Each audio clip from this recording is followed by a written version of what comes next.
That is one of the great excitements of intellectual conversation, that it could result in someone changing his or her mind.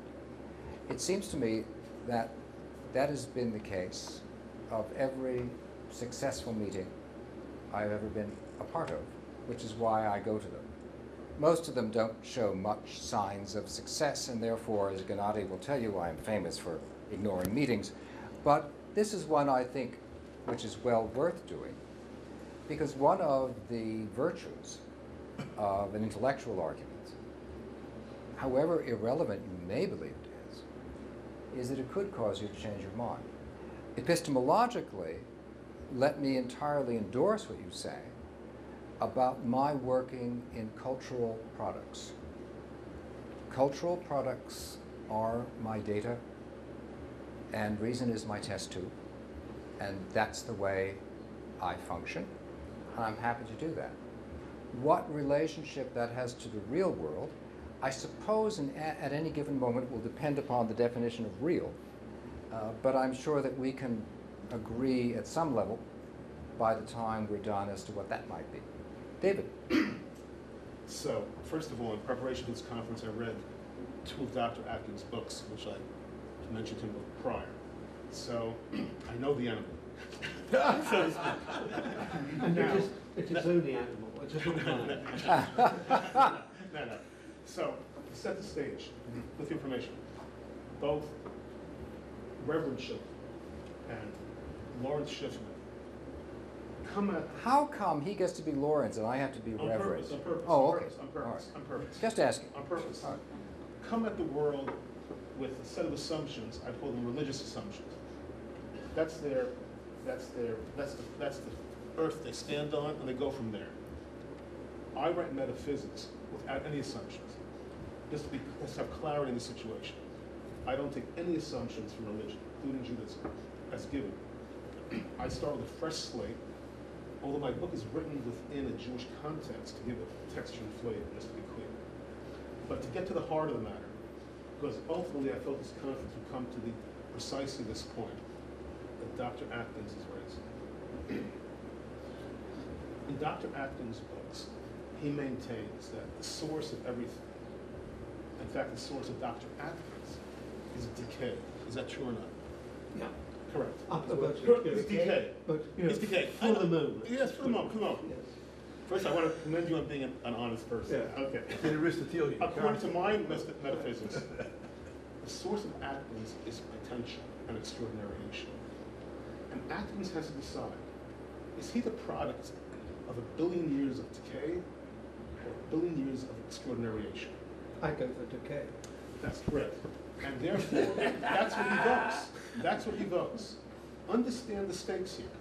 If Atkins is correct, the great Professor Atkins, and he's achieved greatness in many fields, is the product of decay.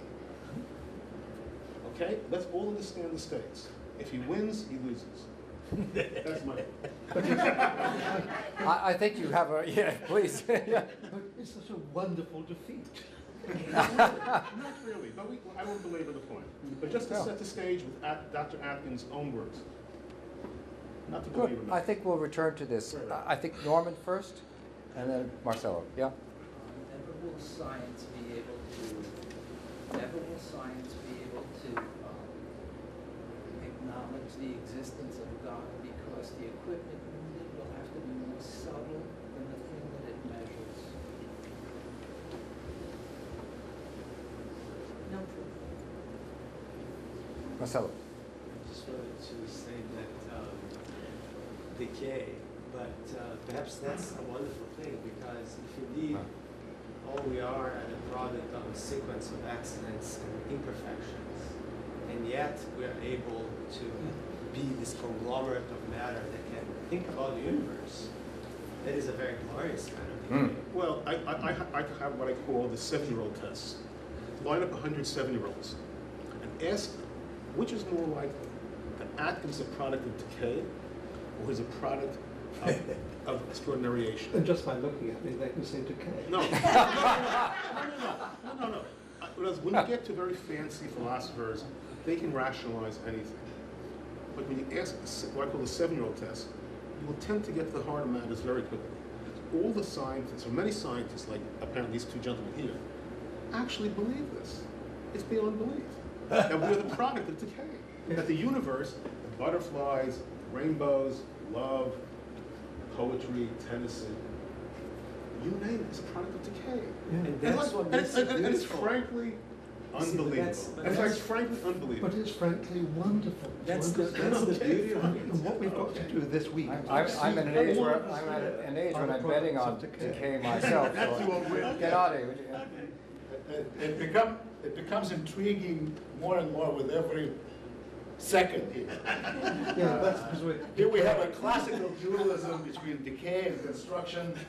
And is this the only two ways of looking at things? Yeah. Is it possible that decay and construction go together? For example, if there is if construction occurs as a result of entropy, which is a decay, it's entropy that allows things to cool off and congeal in matter, then maybe decay and construction are not that far apart. But my question is really more to Bruce than to... Bruce, you feel that, I feel strongly, and I may be in minority order here, that a dialogue, a very constructive dialogue between science and religion is really important, because there's a lot of wisdom in both of these things. Do you think Gnosticism can do this? Can negotiate this? Because you've seen, there's a rift here. Do you feel that this can do it? That this can really explore this? Well, I wouldn't wish to oversell my proposal, because all I'm saying is that when I look at David Birnbaum's system, and when I look at the work of, there's a very interesting person who's active in publishing and on the internet named Miguel Conner, who sees himself as revising a form of Gnosticism. It seems to me that this is the intellectual matrix of what we're talking about. And because it is the intellectual matrix, insofar as that is where it seems we ought to see where it came from and how it developed, and the ways in which we are now going at questions differently. I do believe that the valuation of matter at the moment by people who are drawing on the Gnostic tradition represents a major change in the movement, in its own way, as major as the issue of whether we should regard consciousness as being defective or as being withdrawn. These are, in fact, important philosophical decisions that people are making as they move ahead. They are doing so in order to account for data and their reception. I'm very much looking forward to Tammy Knighton's paper, because as far as I can see, it is exactly in the early modern period where the revaluation of what matter means causes major changes not only in scientific but also in philosophical thought. On a completely different project, I've just been reading some of Isaac Newton's notebooks, and what he has to say about the religious significance of the vacuum of space strikes me as being an extraordinary way of expressing how it is that in his time he was seeing matter differently. So I am, to go back to Peter's comment, I am operating within the limits of what I believe are my certainty. That is, I think that I can refer to evidence of what people have thought. That is what I do. That's the business of history. I think history is wonderful. I mean, it's not entirely bulk, but most of it is wonderful. Yep. And I think it's a part of a civilized environment to understand the historical springs of understanding, but not to be trapped exactly. I would And agree with that's that. where we have to Yeah. move on. Mhm. Donald, please, you've been very patient, thank you. Well, right, I forgot what I was going to say. I feared that. It had something to do with the soccer hearing. David Birnbaum seemed to say that what we believe has something to do with, I mean, what the truth about the universe might have something to do with how we feel about it. That is to say that something is believable or not believable, because it's repellent to our feelings. So I must have heard it wrong. Counterintuitive.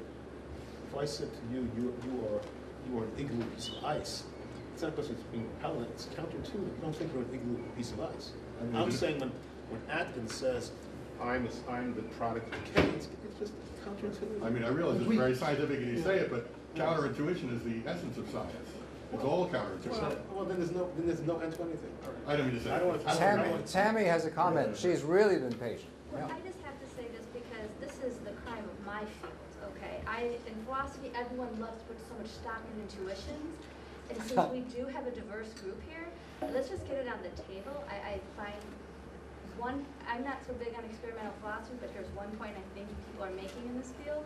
If you actually survey people, they don't all have the same intuitions. So this appeal to some human intuition, usually it means white male educated, certain background intuition. So let's get that out of the way.